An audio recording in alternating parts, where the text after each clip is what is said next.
Harry Potter and the Battle at the Ministry is one of the many attractions at Epic Universe, opening up when the park opens up on May 22nd, 2025. And it's touted as one of the most insane, immersive, crazy experiences that Universal has ever built, ever. It's their most ambitious project to date. And in today's video, as you can see, I'm back in the Theme Park Obsession office.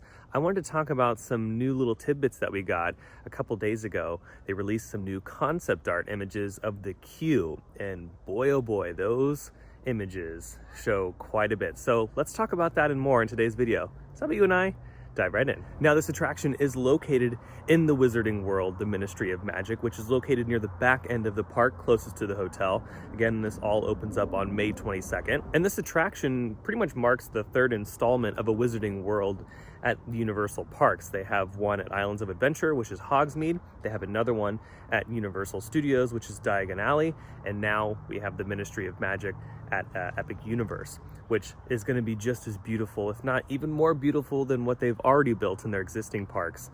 I'm really looking forward to the Harry Potter world, and I think it's going to be stellar. And this attraction is the main draw to the land. It's the big e-ticket ride in this space, and it's the only attraction in the land. They do have a stage show that will be coming to the land at opening as well. But as far as rides are concerned, this is all they got going on there. And that bird is also very excited about the Ministry of Magic. Now, like I was saying before, Universal is saying that this attraction is their most ambitious that they've ever built. They're throwing everything they know at this ride, and they've worked with a lot of talented people to bring it to life. And just recently, we got some more information and some first looks of what some of the inside is going to look like, a lot of the interior show space, at least for the queue. We're not really sure what the interior of the ride layout is going to look like, but they did show off some of the queue, and let's just dive into that right now. What's so amazing about all of this is that what they showed off is pretty much matching the concept art. I feel like all of this looks slightly better than the concept art, which is what we want, right? You know, when they show pieces of concept art, you want it to look as close as possible. And in some rare occasions, it looks better than the concept art. But again, that is a rare thing to happen. But with this, with the Harry Potter and the Battle at the Ministry attraction, it's looking like we're getting some stuff better than the concept art. I mean, this looks stunning. Now, this first image is the Metro Flu corridor, which, OMG, yeah, look at all of those tiles. There's so many of them. And yeah, those are real, by the way. Everything in these images is real. The only thing that has been fluffed up in one of these pictures is the weather effect in the main atrium. We'll get to that in a minute. But other than that, everything that you see here is real. There's nothing that is digital here. This is an actual set. This is part of the queue, and it's amazing looking. It really is incredible, the amount of time and money that went into making sure that this is as authentic as it can be. And yeah, this corridor, right when we step out of the Flu network, is just, it really is beautiful. And I'm a fan of that green. You know, green is my favorite color, so I'm a little biased, but I do love that gradient effect they have on all of those tiles.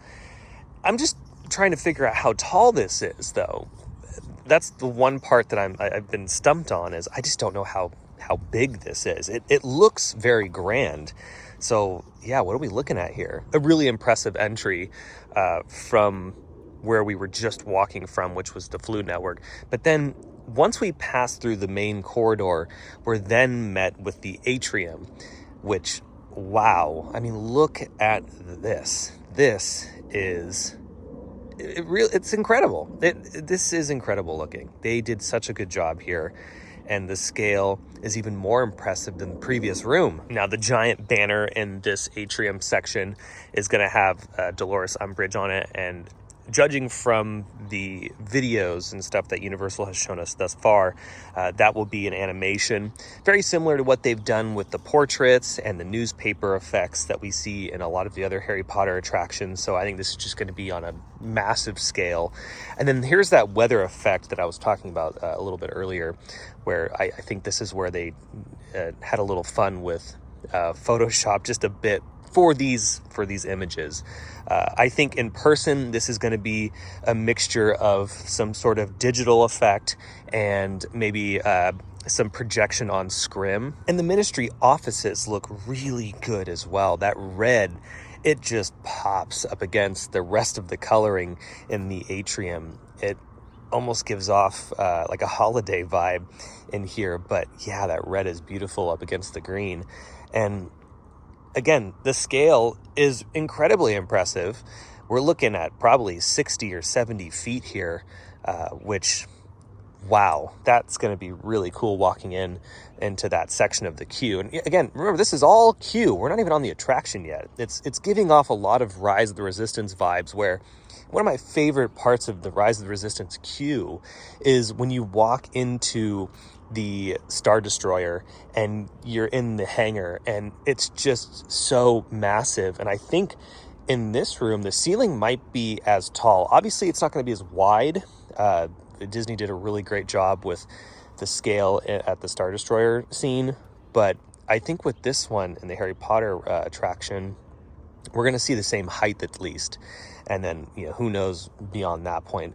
Universal also did confirm that they're going to be using some effects to make it look like this atrium kind of keeps going. It goes on forever and ever.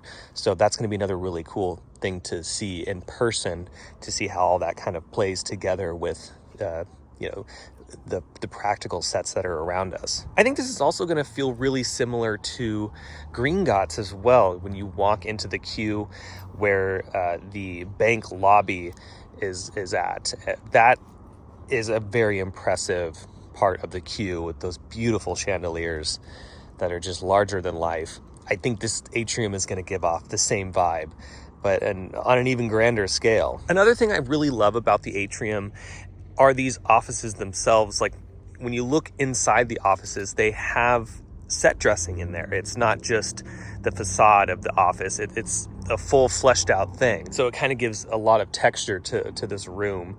But yeah, overall, really impressive space. Can't wait to see this in person. I think this is a really huge jaw-dropping moment before we even get on. Here's a look at the ministry reception. Again, beautiful detail here. The coloring really does pop. It kind of gives off Wizard of Oz vibes with the green and the gold. I don't know why. Maybe it's just because Wicked's going to be coming out at the time of making this video. The Wicked movie is about to be released. But yeah, it's kind of giving off some Wizard of Oz vibes, which, hey, I don't have a problem with at all. I dig it. I love the coloring here. But again, yeah, the beautiful details just in this small section of the queue. And then we stumble upon Dolores Umbridge's office, which, wow, the tile change here goes from green to pink, and the details, like with the crown molding and everything, again, jaw-dropping in here. It's almost like I don't really have too many words for all of this. I'm just really impressed. I'm really impressed, and I'm really glad that Universal was like, you know what, no, let's just spend the money. We've spent a lot of money on our other Wizarding Worlds. Why are we going to try to cheap out over here? Like, no, let's, however much it costs, let's just do it. Let's spare no expense and make sure that this thing is what we say it's going to be, and super ambitious and something that we've never done before. So I'm glad that just here in the queue, we're seeing that promise kind of be delivered. And yeah, the coloring in here is marvelous, and the fine details everywhere you look are great. And we're also going to be seeing an animatronic, it looks like, in this section of the queue. Dolores's house elf is in here, and thankfully this elf is no longer in control by Dolores, so I'm sure we're going to hear more about that story as we traverse the queue and, of course, the attraction. But that's going to be cool to see if this is going to be an animatronic or not. I'm leaning more towards it being an animatronic. I don't see why it wouldn't be an animatronic. It looks like an animatronic, and I feel like it would be kind of silly if we just had a static figure sitting on top of a shelf in that section of the queue. But yeah, overall, beautiful space, very beautiful space, and a lovely chandelier in the center of it. I'm not really sure on the scale of how big this room is going to be, but I would assume, just judging from the pictures, it's pretty sizable. Overall, really happy with what I'm seeing so far. And Universal also showed off another section of the queue, which looks to be where a lot of things are being stored. I'm not really too familiar with the movies. I'm really bad when it comes to that, so I have no idea what's going on in this room. But I can appreciate the attention to detail that I'm seeing. So again, really impressive here. But one thing I also wanted to talk about with all of these images that were released is the ride vehicle. They showed off the ride vehicle, and this thing is massive. Universal confirmed that it's going to seat 14 guests on board. And to give you perspective, the Amazing Adventures of Spider-Man at Islands of Adventure seats 12 people. So this one is adding an additional 2. It's a huge vehicle, very large, as you can see. And I gotta say, I think this looks pretty darn comfortable. I think we're gonna be chilling in these chairs on the Harry Potter and the Battle of the Ministry attraction. These look really comfortable, and Universal has said that they're pretty comfortable. And this ride vehicle, by the way, is something new that Universal hasn't done before. This is a mixture of, I'm assuming, a bunch of different companies that Universal has worked with in the past. And it looks like they've come up with a new ride vehicle design to accomplish what they need to accomplish in the attraction. So I'm really looking forward to what this ride experience is going to be like. Now, a lot of you might think that this is going to be something like Tower of Terror at Hollywood Studios, or any of the other Tower of Terrors that Disney has built. But no, this is nothing like Tower of Terror. This is something completely different and new. And again, Universal is saying that this is the most ambitious thing that they have ever worked on. So very much in the same ballpark as Rise of the Resistance. And that's one thing I'm really curious about is, obviously the Universal team has ridden Rise of the Resistance, and they've had a really good chance to take a look at what's working and what doesn't work, and obviously take a look at what Disney's capable of. I still think to this day that Rise of the Resistance is one of the greatest dark rides ever built. It's up there. It really is. It's an amazing attraction when everything works. When everything's working, it is incredible. You can't deny it. It's really impressive. It's some of Disney's best. It's up there with Indiana Jones and things like Pirates of the Caribbean and Haunted Mansion. I mean, it's really impressive. Rise is a beautiful showcase of technology, and I'm thinking that this Harry Potter ride is up there as well. At least I hope so. That's what Universal is saying, at least. They keep saying that this is insane. So I'm really hoping that Universal blows our socks off. Sorry that I've sounded like a broken record in today's video with using the same words over and over again, but it really is impressive. It is immersive looking, it is incredible, and it is beautiful looking. I just am so happy that it looks better than the concept art. You know, like they did it. They actually showed us some concept art of what this is all supposed to look like. And then when they delivered, they're like, you know what? We put a little extra cherry on top for you. Like that, it's so nice to see that. It's very refreshing to see this as well, because sometimes another company that's down the road will show us some piece of concept art and it ends up being completely different,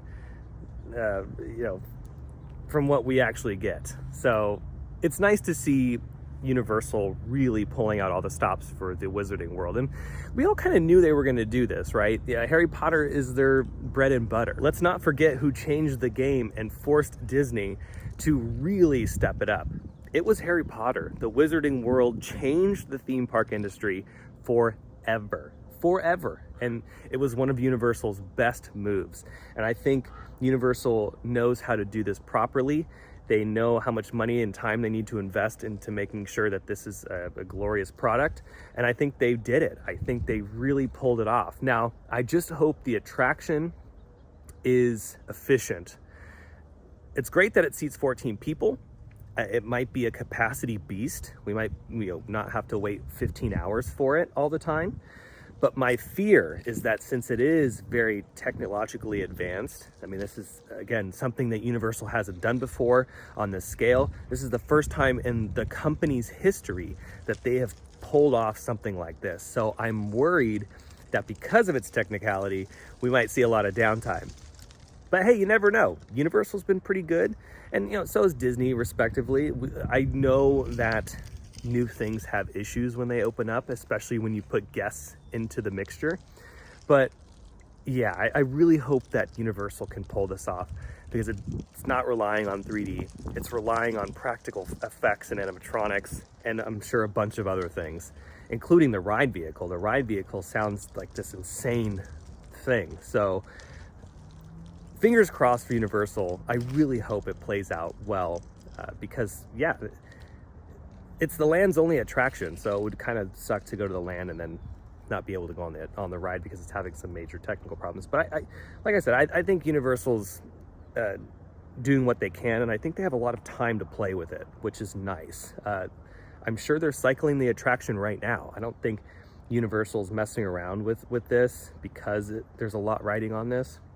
So they're probably cycling right now. They're probably still working on a lot of the interior show spaces and making sure things work. And I'm sure they're fine-tuning these animatronics to make sure that they're as efficient as possible. But I'm curious what all of you think. Go ahead and comment down below. What do you think of the Harry Potter attraction coming to Epic Universe? Do you think it's going to be as spectacular as Universal says it's going to be? Do you think that Disney is finally going to be, you know, shaking in their boots and going, wow, like, we have to step it up here because Universal is pulling out all the stops? Or do you think this is going to be like all the other Harry Potter rides? Go ahead and comment down below. I'm very curious. But overall, I am super excited for it. I cannot wait to experience not just this attraction, but the entire park. I think this is so much fun. There hasn't been this much hype for something like this in a long time. So I think Epic Universe is going to be a smash hit with everybody. And in general, look at how spoiled we are, especially in Orlando. We're going to have the Harry Potter and the Battle at the Ministry attraction, as well as all the other amazing attractions at Epic Universe, as well as the rest of the amazing attractions at Universal Orlando, and down the road, all the great stuff at Walt Disney World, SeaWorld, and then 40 minutes down the way, we got Busch Gardens and all their awesome roller coasters and everything. Like, there's just so much, and we are very spoiled. We're living in a great time. What a great time to be alive and be a theme park fan. It's going to be fun, and 2025 is going to be an incredible year for theme parks. But you know what? I think that's going to do it for today's video from the Theme Park Obsession office. I hope you enjoyed this chat about Harry Potter and the Battle at the Ministry. If you did, you can hit the thumbs up button. And if you're new to the channel and you love talking about theme parks or vlogs from some of your favorite theme parks, well, you should consider subscribing, because I have brand new videos every single week that you won't want to miss out on. And also, be sure to check out my Instagram account and X account. Those links will be down below in the description. But until the next video, I hope you have a beautiful day, morning, evening, whatever it is. And I'll see you next time in the parks.